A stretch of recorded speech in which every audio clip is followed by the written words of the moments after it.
Good morning. I'm going to start something new today.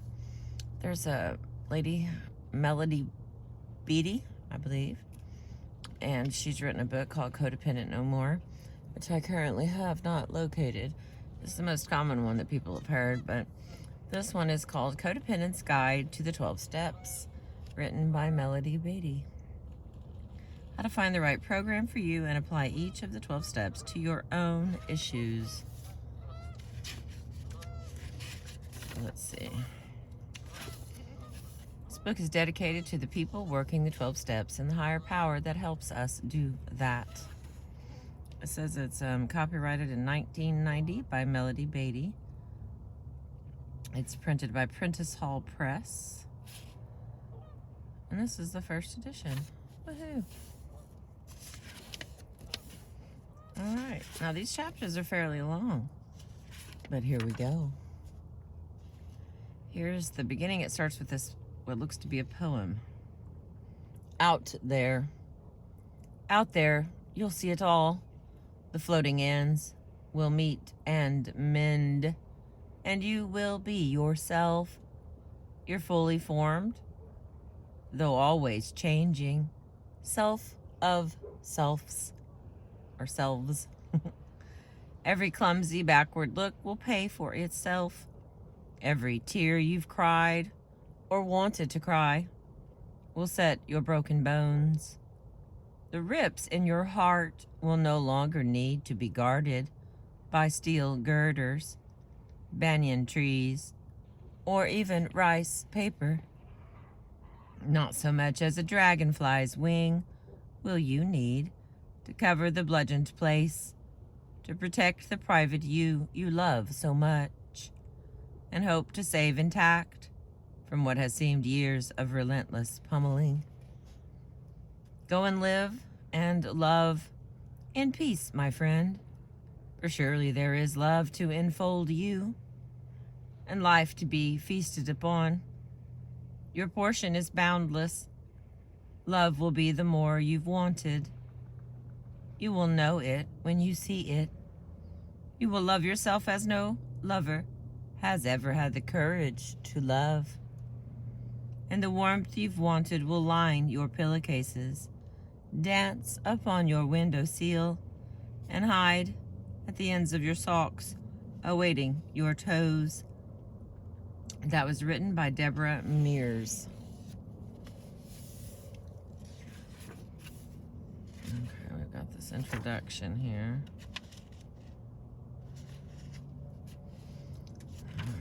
I'm going to read the introduction because it's the beginning. 12 Steps Are the Biggest Healing Gift to the 20th Century by Terry N. Introduction. The first time I was exposed to the 12 Steps, I was forced into a state hospital to recover from chemical addiction. I didn't want to be there. I did not want to get sober, but I had to stay in treatment to avoid legal problems. As part of the treatment agenda, I had to attend a peculiar session in the hospital auditorium. Twice weekly, people from the community came in, walked on stage, and talked about themselves. They said how awful life used to be when they were drinking, what had happened, and how good life was now. They had gone from trouble and pain to living happily ever after. I sat in the back row, as far away from these people as possible. One day a man said something that hit me right in the solar plexus. He was no longer talking about himself. He was talking about me, my pain, my struggles, the fears I had hidden even from myself. Something changed despite my agenda. I got sober. 7 years and several relationships with alcoholics later, I knew I needed something more than sobriety. I wasn't on my way to living happily ever after. I was on my way to codependency recovery. I found myself again facing these 12 steps, this time from a different point of view. This time I was being affected by another person's alcoholism. Before long, I learned the truth. It wasn't about the other person. It was about me and my codependency issues. which I now believe were present from age 4. I wasn't happy to be facing these steps again. I didn't like being in so much pain that I needed another recovery. I thought one big problem was all one person should have to face in one lifetime. But I'm grateful now. The first time I was exposed to these steps, they gave me sobriety. The second time I was exposed to them, they gave me a self and a life. They gave me recovery from codependency. This is a book about the 12 steps and how these principles can be applied to codependency recovery, regardless of which 12-step group you now regularly attend. Many of us have looked for magic. We've prayed, waited, prayed, searched, longed, and hoped for the key that would unlock the mystery of recovery in our life. We've looked for the person, place, or thing that would make us feel better, that would stop our pain and change us. How many times have we attended a seminar, bought a book, or gone to a therapist, hoping to be transformed? Those activities help. They're valid tools on this journey. But there is more.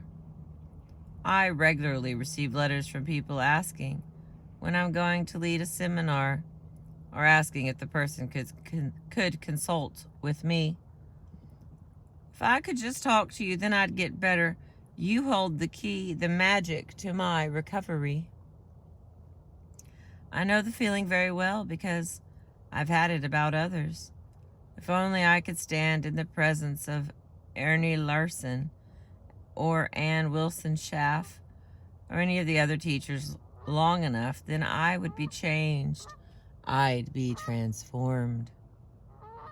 We know that's not true. We each have our own key, our own magic. We each have the power and the ability to discover that magic and tap into our own healing process, regardless of our present circumstances. The way to do that is by working the 12 steps. These are the basic principles of recovery from our codependency. By working these steps, we will be led at the right time to the people, the seminars, helping professionals, and books that we need. But the steps are the core of transformation. They are the path to recovery. That's why I'm writing a book about them. Many 12-step groups related to codependency recovery have sprung up across the nation. Many of these groups are inundated with new members and have a shortage of old-timers, people with practical experience working the steps. Sometimes group members practice in group what they are there to recover from: caretaking, shame, controlling, obsessing, victimization, and neglect of self-responsibility. For lack of knowing what else to do, many find themselves sitting in group focusing on the problem instead of the solution, which is the steps. This is my gift to those of you recovering from codependency. While this multitude of codependency groups travels from infancy into coming of age, it is also my gift to myself. Writing this book has renewed and refreshed my belief in these steps and their ability to facilitate recovery in anyone's life, including my own. To write this book, I've interviewed many people attending a variety of groups, from CODA, Codependence Anonymous, to Al-Anon for those affected by a loved one's drinking, to Families Anonymous, people concerned about chemical or behavioral problems in a loved one, usually a child, co-SA codependence of sex addicts, and more. I talk to people recovering from multiple addictions, combinations such as an eating disorder, chemical dependency, and codependency. I've talked to people recovering from incest or abuse issues and codependency. I've talked to people who consider themselves, quote, just codependent. Those are all the the big pelicans. They're just gliding around, looking beautiful. All right. I've talked to people from the straight and the gay communities. I have talked to people from all parts of the country who, in a variety of dialects, are learning to stop asking, "How can I help you?" and start asking, "How can I help myself?"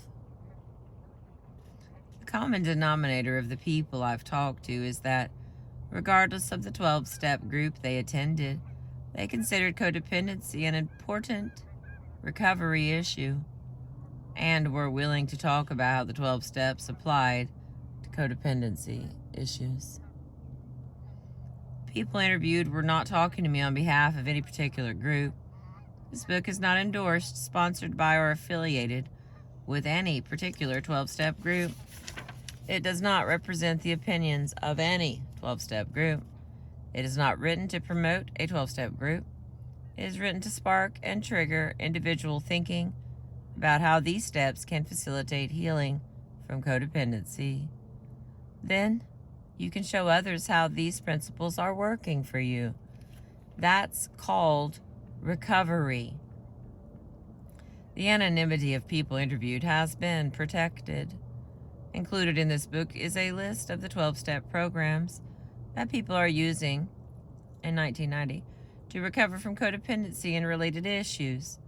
You will also find a list of books that people have found helpful at different times in their recovery. Some of these are recovery books, others are treasures, little gifts that have helped along the way. It is a list of the classics and the favorites. Here comes the sun, and there goes the pelicans. All right. You can use this book any way you choose. It is not intended to be read cover to cover. You can dive in at any chapter or step that feels right for you. This is not the book on the steps. As with my other writings, it is my personal and prejudiced opinion. At the end of each chapter, I have included suggested activities to trigger thinking about how each step might apply to your life. You can read the questions and think about your answers, or you may want to write your answers in a journal or notebook to help clarify your thinking and facilitate your recovery. You may want to discuss your answers with a trusted friend. It is with the greatest respect that I write about these 12 steps, originally designed for recovery from alcoholism. In this book, I've tried to capture how these steps work for recovery from codependency issues. Yet writing about these steps is a weak reflection of what these steps are and what they can do. The magic, the mystery, the power in these steps can only be understood when each of us personally applies these steps to our life. That's when they reveal themselves. That's when they become more than a list of 12 suggestions. "I really think these steps are freedom," said Jody. "They give me clues to what freedom can really be about. They do it in a way that challenges my already existing beliefs about what freedom is, about what being human is, about what being spiritual is, and I need that." Read about what these steps have done for us, then capture their mystery and magic in your life. A note here for beginners. It can often be confusing to hear recovery jargon, such as working a step. What does it mean to work a step? Some people think about it, write about it, work on the steps in the same way they would work on school homework or tax returns, in a disciplined, dedicated manner. Some work on the steps with their sponsor, another person in the program they choose as their mentor. Others go to meetings, listen, and let the steps sink in. Others find a course somewhere in the middle. We are each free to find our own version of what it means to work a step.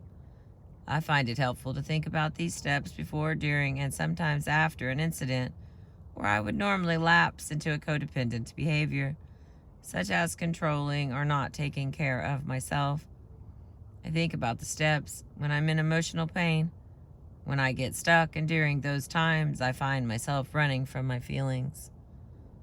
a natural process takes over. Many of us find ourselves instinctively focusing on these steps during the course of our lives.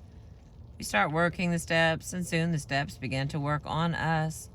Sometimes they've worked on me when I resisted. They change us. They transform us in ways that must be experienced, not intellectualized. Working the steps means making a very human effort to apply a recovery principle in our lives, and very profound behavioral, emotional, and spiritual results occur. In the following chapters, we'll look at these efforts and the results.